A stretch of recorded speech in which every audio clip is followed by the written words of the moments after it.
Today on the Whatsoever Thing show, the guys share a little about their missions trip experiences. We have special guests Jerry Driggers and Casey Strickland talking about the Omega missions team, and they all share funny stories that happen on missions trips, including some that happened to some guy named Chuck. It's another great episode, so stay tuned. Here we go. Well, hey there, everyone. Welcome to the Whatsoever Things podcast, a podcast designed to stimulate your mind, tickle your funny bone, and encourage your faith. Finally, brothers, whatever is true, whatever is honorable, whatever is just, whatever is pure, whatever is lovely, whatever is commendable, if there is any excellence, if there is anything worthy of praise, think about these things. Okay, so this podcast episode is on missions. Here at Oxford Assembly of God, missions is in our DNA after all. It's God's rescue plan for the whole world. We heard that this past weekend with Dr. James Davis, talked about missions. Here at Oxford Assembly of God, we support, we're very mission-minded. We support 103 missionaries and 24 mission organizations. Each department has its own emphasized missions. Children's Church has BGMC. Youth has Speed the Light, which we've been able to utilize Speed the Light. Yeah. Blessings. Then there's the Touch of the World and Light for the Lost. Rural Rangers has Master's Toolbox, and Missionettes has Coins for Kids. Other missions here that are more of the evangelical outreach is Vacation Bible School. Children's Church does the Shores outreach, and Youth does the Miami missions. And Motorcycle Ministry primarily does their stuff outside of the church. And then last but not least, we have the Omega mission team, of which we have a special guest, Jerry Driggers, who is the leader of Omega. Yep. And we also have Casey Strickland, who's been to a number of trips with Omega, to include the most recent trip to Dublin, Georgia. So, Thomas, Josh, welcome back. Oh, thank you. What mission trips have you guys done? Go ahead, Josh. Thomas, I think. Well, Thomas has done the most recent one. I've done the least though. You've done. I haven't done. I'm ashamed to say I haven't done a single missions trip with Jerry on the Omega trips. It's plenty of time. I know. I need to jump in there. I have been on several missions trips though, to Honduras, and I talked about it in another podcast how that first one kind of just broke my heart, and I just had to. And then, man, ever since then I've been going to that same place. That it's an orphanage, and then as they grow up out of the orphanage, they can go to a technical college, or they can go to a farming college. And I've been going to that farm for, I swear, probably 6 or 7 times, and loved it. Loved every bit of it. And you went. One of the guys that went on one of your Honduras trips Joe came on couple of our Omega trips. Yeah. But I got plenty of stories. I took Daniel on one, and I took Rusty on one. Rusty, I'm not allowed to say names. 2 other fellas I know I took on some, and we just had. There's a lot of good stories about that. Yeah, each mission trip has not only the, and Jerry emphasizes this, the journey before, during, and after, but there's a journey before getting there, the fundraising, getting ready, what the church allows us to do, getting there. Sometimes people have to drive down to Miami and get their passport like right before we leave. It does happen. That is a true story. So, and then you have the journey there. God works in miraculous ways. You get a lot done. And then when you get back. So, yeah. Thomas, how about you? The only one I've been on was to Dublin, Georgia, which is just a couple hours north of here. And so the journey, like you were talking about, the journey beforehand, for me was basically nothing. It was like Thursday. Well, I think you said on another podcast that you were surprised it wasn't Dublin. Yeah. Well, that's because I'd always thought about going on a mission trip, and I wanted to. And so whenever, I was approached about it, they were just like, "Hey, you want to go?" And I was like, "Yeah, let's go." And they're like, "All right, we're going to Dublin." And I was like, "Son, I'm getting like big time, first time, we rolling." They're like, "Yeah, it's like 6-hour drive." I was like, "No, Dublin's much further than that." They're like, "No, Dublin, Georgia." Oh, all right, well, when do we leave? They're like 2 days. And I was like, what do I need? What are we doing? Oh, just bring a couple of change of clothes. We're staying there. So the journey beforehand was short. It was nothing. It was just pack an overnight bag, get in the car, and we'll rolling. Mm-hmm. So, you know what I mean? I didn't need any kind of airfare or hotel or anything like that. They fed us. They put us up in rooms, and you know what I mean. We just went up there and did some construction and talked to the guys and hung out and stuff like that. And I mean, it was awesome. I had a blast. I can't wait to go again. You know, even just to there again. You know, or anywhere. I really enjoyed it. Good deal. All right, let me talk about the journey just a second. I've been on a lot of trips with other churches, and one of the things I realized was that the teams seem kind of like cliques, and you know, they kind of keep to themselves. And so when we did our first trip, we talked about expanding what we do on a trip, not just go and do construction work, but try to involve as many people as we can in a trip. And for me, that includes if I'm in a big box store, and don't want to say those names. And if I'm in a big box store and I'm buying something to go to a mission trip, I tell the people what I'm doing. And you wouldn't believe the prayer requests I've had from that, or the people that said they'd pray for us. Or want to go. Or want to go. I've had a lot of people say, I want to go, and give me their name and information. So for us, it's not just about going and doing the work and the journey, the literal journey of going there. It's more about people in the church, people in the community, anybody we touch. Once we know we're going on that trip, involving them in it. And just a quick example of that, one of our guys was sharing with a neighbor that he was going to Cuba. And the neighbor donated $5,000 towards the trip, and has done that every year that we've gone since then. That's awesome. So just involving people, we don't do it for the money, but that sure has been nice. But for the people that it's opened up the chance to witness to and pray with, it's been great. Since we've all been, I've been on a number of trips with you, and I think Casey's been on every trip I've been on except two. The one went to Peru, and the last time I went to Cuba. But what does Omega mean? What does the Omega stand for? Oxford Men Exalting God Always. And it doesn't mean it's just limited to men. No, it's not limited to men at all. And how did Omega come about? The actual name? The team. decision to say, you know, this is going to be easy. I'll just schedule some trips. Everything will fall in place. Yeah, that's how it works. I was going on trips with Evangel Temple out of Jacksonville, Florida, and went to Lithuania with my son. And the Evangel Temple doesn't ever go back. They do one or two, sometimes a second trip, but they really don't go back. And we saw that there was work to be done that wasn't going to get done unless another team came. So my son suggested that between his church in Tallahassee and our church, we put together a group and go back to Lithuania. So we did that. And the first year we went as Omega, we took 8 people to Lithuania.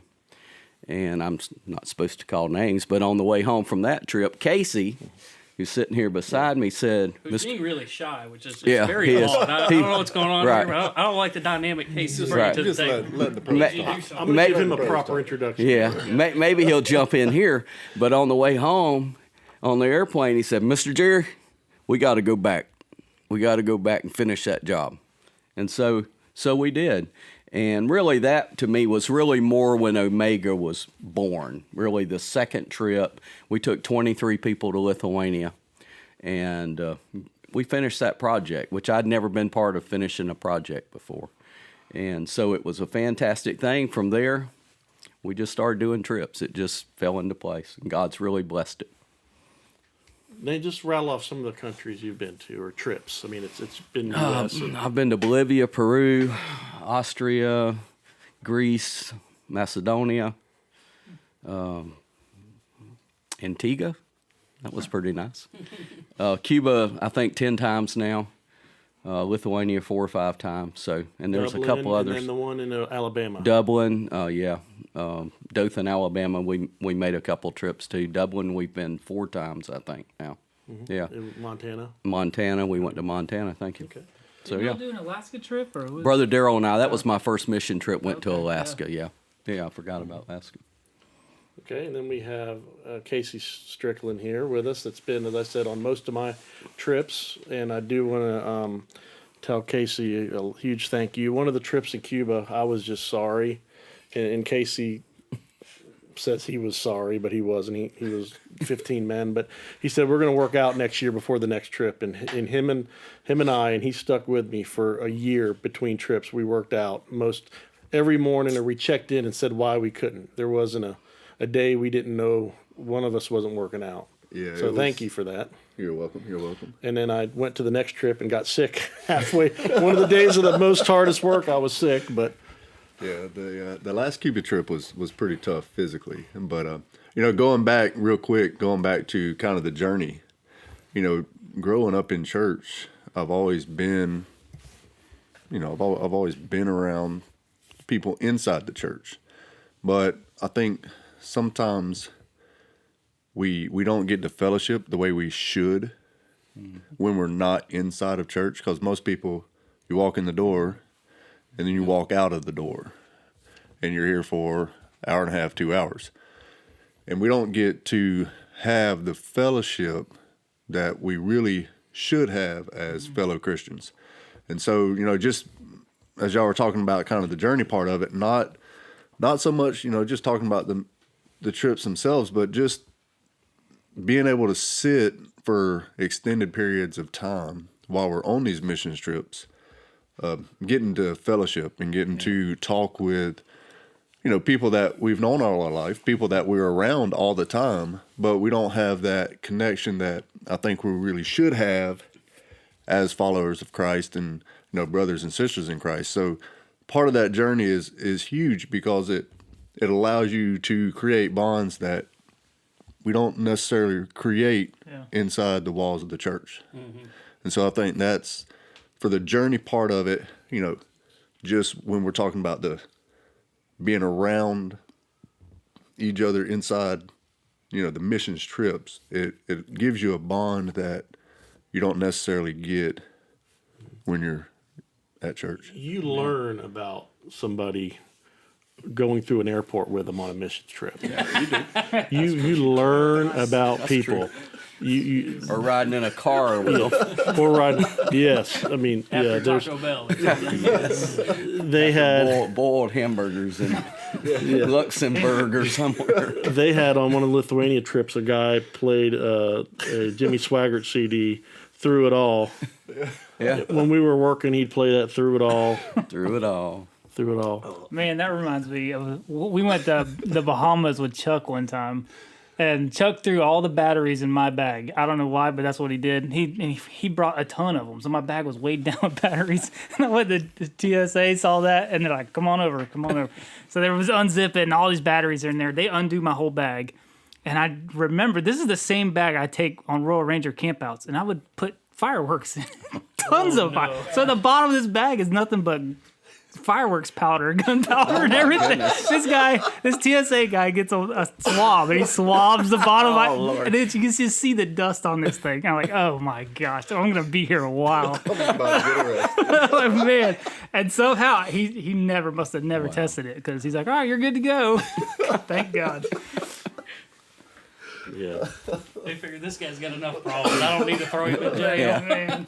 Well, speaking of batteries, I took microphone into Cuba the last 2 trips ago. 2 back, yeah. And Jerry had an event. He's the team leader, and he had to leave, and so then I was the team leader, and they confiscated the mic when I went into Cuba. It's against the rules. It can broadcast. So, but they said you can get it back on your way through. Just, it's not a big deal. Just come through and get it. So here I am bringing the team back. And the big thing when you're in a communist country is you have a visa.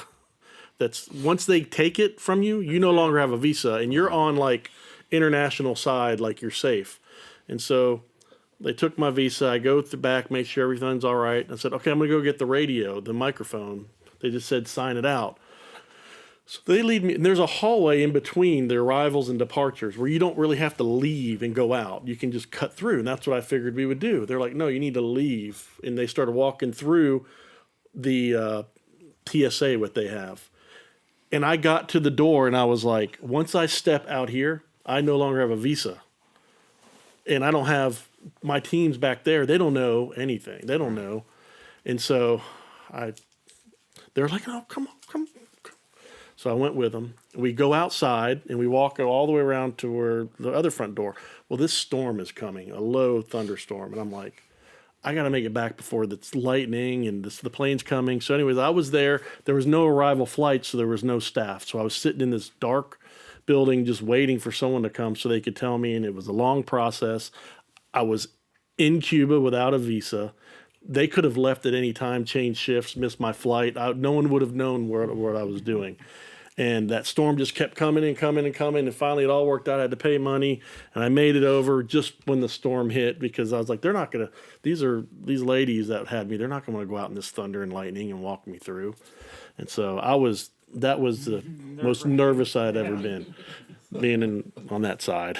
So, but it all worked out. So the most recent trip was the trip to Dublin, which the guys, whenever they go, they just, the team always not falls in love, but really just the guys that are in that program, they really take a liking to. So how was that trip for you as a first? And you can always think about, how God worked, maybe for you to get there or when you were there or afterwards or.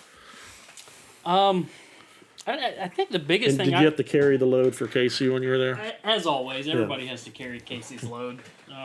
The biggest thing I remember from Dar, I don't want to say the biggest thing I remember, but the thing that got me the most was their worship services that they have every night. Them boys get down. They do. I mean, they had one guy that had come in. He had graduated from the program, and so he had come in and he was talking to him. And he was that was his biggest thing as well, as he was talking about how good their worship service is and how he's like, guys, it's easy. It's like, I know it's hard right now to be here and be together and try to do the right things, like, but this is easy. When you get out, he's like, and you're not around your brothers and you're not around, people that are struggling through the same thing and trying to do the same things. He's like, that's when it's hard. And it's just for somebody like I don't know. I can't relate with that, and I can't maybe understand it. But just seeing those boys get down and worship every night. I mean, there wasn't a night where every hand in the building wasn't raised. I mean, them boys was crying. They was hands in the air. They was getting down every night. Yeah, that was awesome to me. This year's Dublin trip was a little different because of coronavirus, and we were supposed to stay distant, and we couldn't sit with them at the meals, which is really usually the big event for the Dublin trip. You get to have meals with them and witness to them, talk to them, pray with them, and those guys are just hungry to share their story and be prayed with. And I know the last day y'all got to do a lot of praying. I heard, so it worked out good. The last night. Yeah. And speaking of hungry, there's one thing. They are not hungry for food because they feed you. They feed you. Good yeah. Lord. They do. I ate more there in 2 days than I eat an entire week when I get home. They just pile it on the plate, son. You hadn't been to Cuba. They pile it on the plate. I think the one thing that stood out with Dublin from some of the other trips that we've taken to different countries is because since it's, you're right here, you're in the United States. Like I said, just growing up in church, and then you meet, these different men that's had substance abuse and battling so many different things. Sometimes we take it for granted that, we were able to grow up in church and we had a support group around us. Yeah, and for me, it was an eye opener, because it wasn't so much a economic difference. It wasn't that. It was just, man, how easy would it be for me to have taken a whole bunch of wrong steps? And I've taken a ton of them anyway, without having the support group that I've always had growing up in church, having, an extended family as far as your church family, because when I was little, I had a whole bunch of people. You looked at us like that. I had a. He's been choked by Brother Felix. Yeah, I've had a lot of, there's a lot of people growing up that, they were, when I was with them, my parents said, hey, treat them like they're your child, and so, you don't get, when you see that, you're like, man, I could have even though like I said, I've made a ton of mistakes in my own life, I've always had those people around me. Yeah. And just without having those people around me, how much more of a mess what I turned out to be than I already am. So that in itself was kind of an eye opener, because we kind of take it for granted sometimes that, hey, you have I'm 40 and my parents, I don't make it to church. My mom says, hey, where were you Sunday? And so I would pay money to see your mother whoop you to this day. I don't have much money, and I'd give all of it to watch that little lady whoop you. But it's a good thing. It's a good thing because they're always there, and a lot of times, not saying that those people, because I don't know all their stories, not saying that they didn't have any of that, but I think a lot of times, when you see people coming from those backgrounds, they don't have the same support that we could have. That's true. And I think it was kind of an eye-opener in that sense. And it's not because of government. It's not because of culture. It's just choices. Right. Just pure choices. What would y'all say to the naysayers for missions trips, saying things like you shouldn't? It's kind of a vacation, or you would really make a bigger impact if you just sent money and material and let their local economy do it and the local folks do it. Because I'll just tell you, that's the mindset I had, and I had a huge changing of that mindset. But I was just curious what you guys. I know you encounter that. There's different trips or different things. That's always the line you hear from more than any is, well, you'd do better if you just sent the money and hired somebody to do it. Well, we'll use Cuba as an example. To see that Americans will come down there, not just come down there, but take off work, pay their own way, sacrifice to come help them, and then, oh, by the way, bring $10,000, which is what we always take, to help them build a church or whatever they're doing. Once you experience that, I don't think you would ever say that again, We did have one person that went with us, and I really appreciated his input. I always try to I didn't with this last Dublin trip, but I always try to kind of break the trips down. What did what did the trip mean to you, blah, blah, blah. And this one guy said, I think you should send half the people and more money. He said you could send half the people and still, still have that that feeling that they get of Americans coming to help them, but you could spend the money that the other half would have spent on the airplanes and all that. But that depends on where you're working. We've worked in Cuba where they had plenty of help, and we actually felt like that they were making work. They were not working so we could work, and we don't want that. And so we've stressed to them, tell me how, if you've got a good team, I won't bring as many people. We don't want to stand around, but we don't want you to stand around, because those guys are sacrificing for God too. And then we went to Cuba where there was no help, and we were it, and we wished we had more people. It's also not even 100% about what we can do for them. Right. Because they're making such a large impact on us. The more people that are there are getting more impact on them, the more they're going to go out and do other places, other things. Yeah, that's like what I discovered. Right. It was, with the first missions trip I went on, Misty wanted to go so bad, and I didn't want to go. And I didn't attend any of the meetings. And they were asking her, like, is your husband going to come to these meetings? We'd like to get to know him. And she would have to lie and say he's working late. And really, I just refused to go because I thought it was a bad idea. It was so dumb. And I know I've never been so wrong on something. Well, maybe I have. But but when I got there, I saw real poverty. Poor Christians are the best Christians. I don't know why that is, but Jesus said, blessed are the poor, and I never understood it until I went to a third world nation. Right. And I was thinking, well, I'm here from the United States. I'm here to minister to you people. And no, they ministered to me, and it changed my life. So I think if you haven't gone on one, try to make it on one. And you don't have to go to Cuba or Lithuania. I went 6 hours away, right? And leading up to it, I'm thinking I got to go halfway around the world for anything.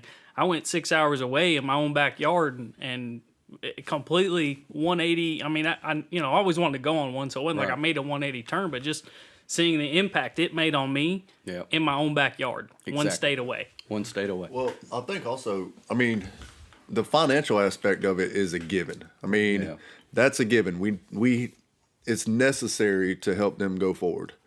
But as far as being there in person, what it does is it allows you to make relationships with the people that are there. Yeah. So we have people that are in Cuba that we'll have lifelong relationships with. Yeah. And yes, we can still send money. Yes, we can do all those things, but you're never going to get that relationship if you're not there in person.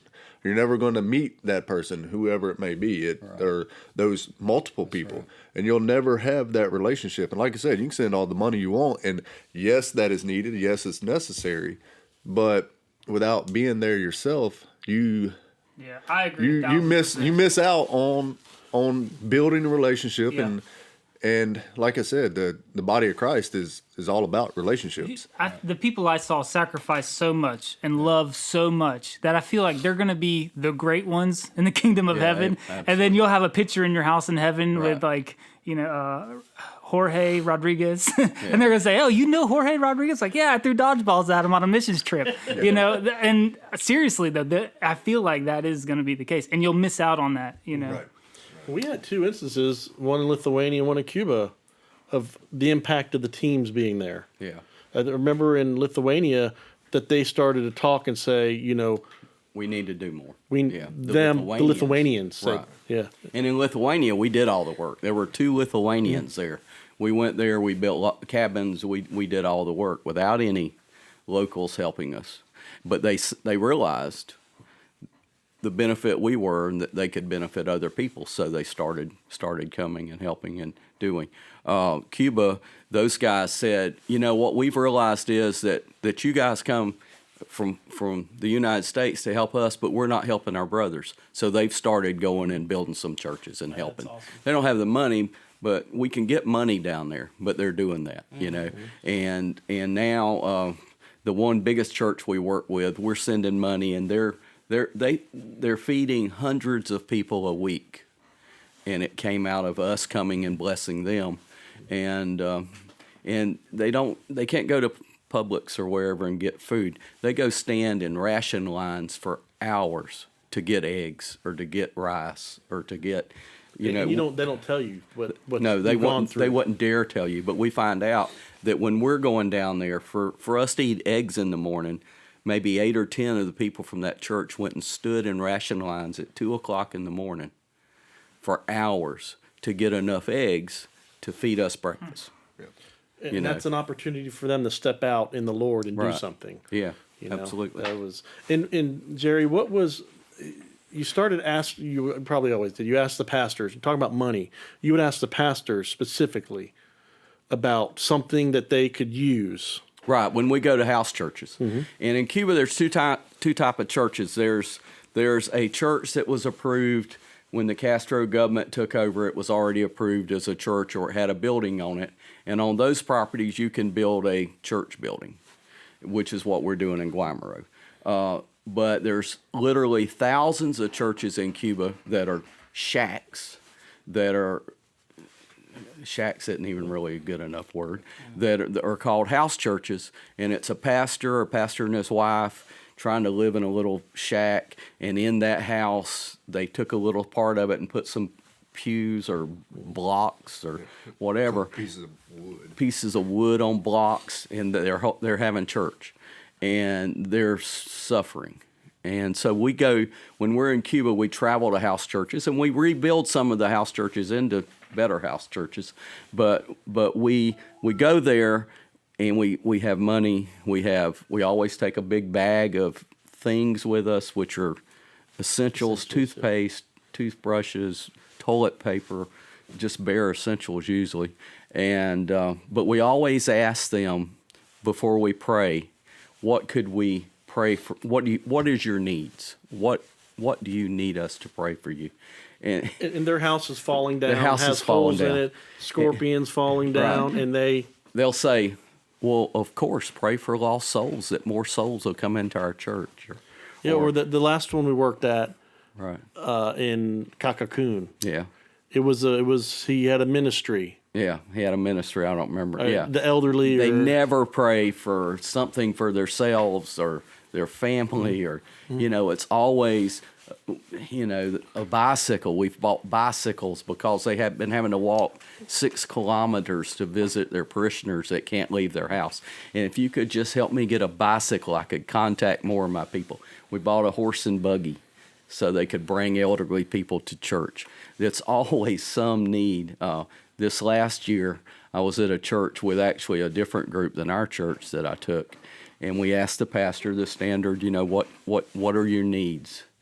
And he did say that, he said, we need a well. We have a well, but we have no water for the church. We have no, pump. And my wife has to walk 2 kilometers with 2 buckets to carry water back, so we'll have water to flush toilets or do whatever. And so, we bought that. But there's always some need, but it's never shoes for my kids or never anything. It's always something for God and for God's kingdom. Let's talk about, there's, in our other 2 podcasts, Josh and Pastor Daniel, which you can't hear, he doesn't have a mic, but there's been this we've had a slight taste of something happened on this trip dealing with soccer and Pastor Daniel was almost excommunicated Did we or not something. talk about that Well, story? I don't think we were filming. We were recording. Well, see, this is at that farm. So after they graduate this orphanage, they go to they go to this school to learn to become farmers, and it's important because they can take that to their village or their area and teach their the people around them how to grow more coffee beans so they can make more money, and it's really cool. But they're all teenage boys, so there's 15, 16, 17, maybe some 18-year-olds in there. So they're out there playing soccer, and these guys are they're almost men playing soccer, and we're out of shape Americans coming over there. We jump in the game with them, and we had a deal: whoever wins, the losers have to buy them a Coke, or we were going to buy them Cokes or something, buy the winners Cokes. And I think I was on your team, Daniel, was I? Yeah, we lost. Make the story short, we lost. And Daniel went out and with some of his buddies that have fellow losers, and he bought them Cokes. And that did not go over good over there. They said, the losers do not get a prize. They do not win anything. And they're so nervous about communism or everyone sharing the same. They want winners to succeed and losers to learn how to win. And it was very important to them. Even if the winners got their Cokes. Yeah, and so Daniel's like, I just want to buy them a Coke. What's the big deal? Wow. Interesting. Yeah, y'all brought that up at all of the other podcasts. Oh, we did. Exactly. It was the funniest And thing. it was Daniel. It was I didn't know hilarious. if we heard the full story. Bring up soccer game in next podcast. You know what's funny about one of those trips? I actually didn't go on this trip. This was the trip before. They were talking about it. This is my first trip, and I'm hearing all these stories. And they get picked up from the airport, and they're going to the farm, and the driver hit a cop with the van. Like his cop car? No, Or the cop was. Sometimes the cops will stop you and they'll ask for money to get through, especially if they see a van full of Americans. They want some money, but usually it's like $10 or something. They're reasonable at least. But yeah, it's like we want 10,000 lempira. It's like 10,000 lempira. You do the math. It's like $13. Okay, he's reasonable. But anyways, the mirror hit the cop on the chest, and it pushed the mirror in. And then the cop got in his car and chased him down. And the driver's arguing with this guy. And he's like, I didn't hit you that hard. Come on. And so they go and they pull the pastor out of the church van. He sits in the cop car. And the driver drives with the cop behind him, following him to his house. The driver gets out to a chicken pen, gets a chicken. The pastor comes out of the cop car. The chicken goes in the cop car. And then they were free to go. Oh, man. I just want to go on record by saying I think that's a fair trade. You hit me with a car, you give me a chicken, we are set. He said, we are straight. Joke's on him, that chicken never lays. So. I think Jerry got pulled over by the cops in Lithuania. Yeah. I actually did get pulled over one time by cops, by military police. But I think you're Tell referring the to backstory another. to that. That's a different story. No, the thing in the trunk? With the pig. with the pig. Oh, that's right. Oh, that's the third time. So yeah, so they were having this swine flu or not swine flu. They were having some kind of pig flu. Pig flu, and so they would not allow you to bring pigs in or out. And we were near a border. A border to was it Austria about that. somewhere. And so there were these road stops, and they would check to see if you had any pigs in the car.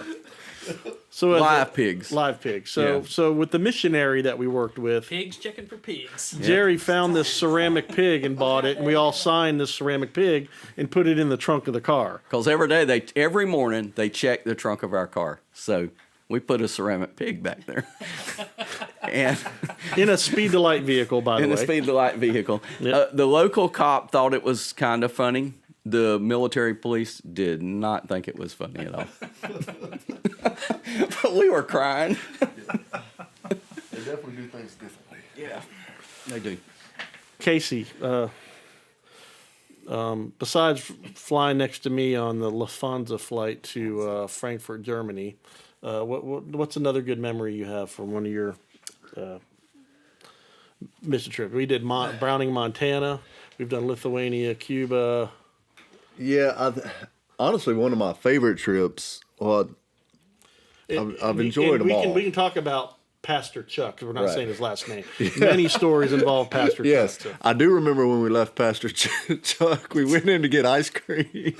and we left it, yes, and everybody had went outside, and we all went back to where we were staying, and we looked around, and actually I think was it Jerry? We were on our way to the job site. We were going back to the job site, and there was Pastor Chuck on the side of the road eating some ice cream because he had went back inside to buy everybody ice cream, and we left him. Yeah, after he got counted in the van, he got out. He got back out, and we left. And got left. And it was our first day there. Yep. He didn't know where we were staying. Yep. He had no way to contact us. They had just said a guy on the team got jumped walking around. Luckily, he was a boxer. And he's able to fight his way out of it. There's Pastor Chuck eating ice cream. So we pull up. There's Pastor Chuck with ice cream. And he asked us, when did y'all realize you forgot me? No, we said when we pulled up to the stop sign and saw you. Just now? Yeah, that Pastor somebody. That was a good time. Yeah, you got to follow the rules. Yeah, I've honestly loved every trip. They've all been great because they're all different. There's always something different about each one of them.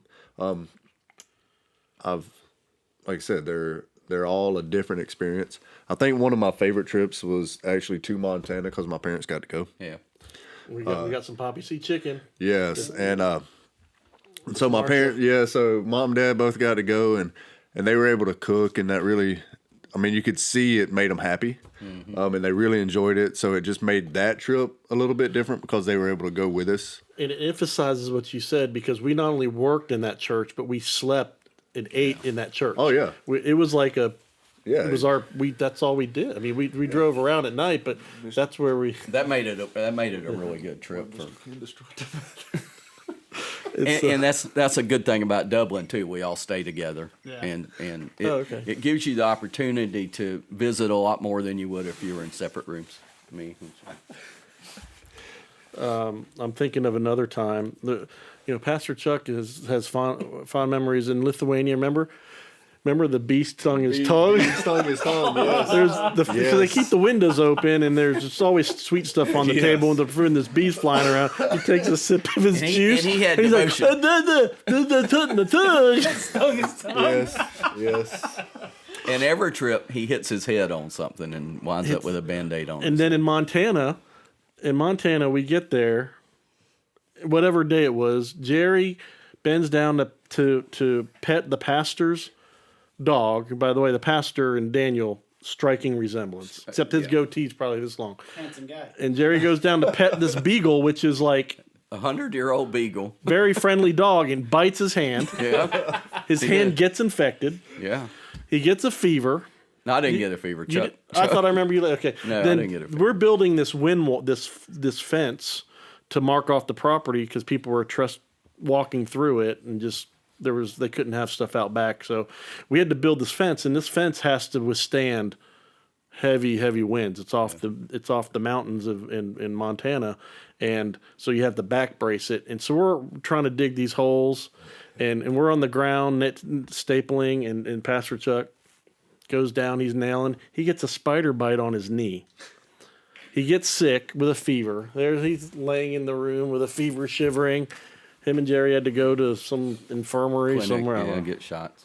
So That was the same trip where, like, the last day, I swear there was like 15 cop cars that came up next door because it was a little out parcel in front of the church, a little shack house. Yeah, it was like black Suburbans. Yeah, like it wasn't just cop 25 cars. feet away. I mean, like, you step out of the church, and next door there's a meth shack or something. Yeah, I mean, it was a straight up meth shack next door. So the last day we were there, I mean, I don't know which rollers come through, but they were in blacked out everything, and they were coming correct. Yes. Because it was, like I said, just straight meth house right next door. I was like, they're going to think it's us telling on them. Yeah.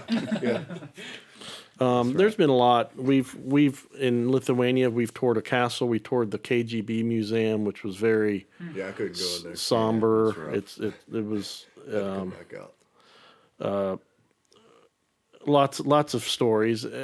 I'd say, I guess, not a regret I have, but I remember that the first trip I went on, we went to Peru with the late Mike and missionary Mike, and he's like, "Oh, Jerry, I need you to preach at this church." Like in 3 hours. Yes, it was just like, just not, it was just like With an not interpreter. we were kind of prepared to each do a devotional one night, but yeah, with interpreter. And so we just we can't, had to do. So, but we've spoken at in front of the churches a lot. Right. That was just one that, kind of be prepared. He was going to send us to a church to preach. To be the preacher that night would have been us. Preacher that night. Yes, you as the guest speaker. Yeah. With an interpreter. It didn't work out. It was like in Lithuania. Remember when we went there and Chuck was preaching for like an hour and a half? Yeah. And then it was like, now I got, how many ever more points? And I'm like, I got 5 more points. Cow. That's what he It was said. like the world's longest we all church. fell over. Yeah, it was the world's longest church service because I thought he was wrapping it up. Yeah, and it was a good sermon Yeah, up to that. I thought he was wrapping it up. I was like, He okay. had done a great job. I was like, okay, we're about to wrap it up right here, and next thing you know, Chuck on here to defend yeah, himself. next thing you know, think it's it's better like when he's not here another hour and a half. It was crazy. It was another hour and a half. It was nuts. That's funny. That's Longest church service. Hey, I'll say something positive about Pastor Chuck. Pastor Chuck had the idea of cooking Perlo to raise money for mission trips. Yeah. And that's been a godsend for us to do that and the different meals we do. And he would get here at 3:30, 4:30 in the morning to start that Perlo and cook it so we could do that. That's his normal get-up time. I know it is, but I'm giving him credit. I'm trying to say something nice. Give him some props. So anyway, that's been a big thing for us, and we still do that, and it works out real good for us. yes. All right. Well, we're nearing that time. Josh, any last thoughts, words about mission If you haven't gone trips? on a mission trip, you need to go on one. At least one time in your life. Yeah. And just from, like I was saying earlier, from my perspective, I was expecting to go halfway around the world and make some big change, and I went a couple of minutes up the road and had the biggest change on me I could ever imagine. So you ain't got to go anywhere. You could literally, it might be your neighbor, whatever, but. And to Casey's point earlier, he said, there's some camaraderie when everyone's together working on a common goal and there's sweat equity involved and there's a plan. It's like, I don't know, it's good. Takes you back to your football days. I think the other thing too is if you've never went on a mission trip before, if you've never been, when you go, when it's all said and done, you're gonna come back and be like, man, I wish I'd have done this a lot sooner. Yeah. Because you'll regret. I mean, you'll sit back and you're going to say, man, I want to do more and more of this, and you will. You'll kind of reflect a little bit and say, hey, this is something I wish I would have done a long time before. I agree with that. I was almost 50 when I did my first trip and missed a lot of opportunities.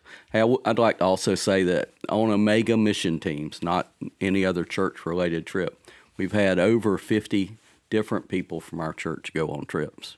And I just think that's a really great thing that we get that kind of participation.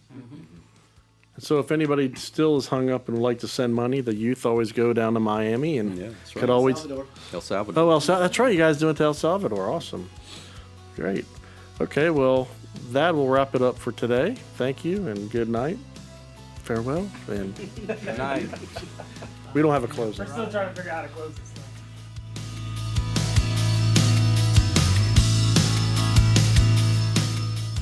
All right, y'all, we just want to thank you for listening today to the Whatsoever Things podcast. The Whatsoever Things podcast is just a group of guys sitting around talking about their faith, and it does not necessarily represent the views or opinions of the leadership of Oxford Assembly of God.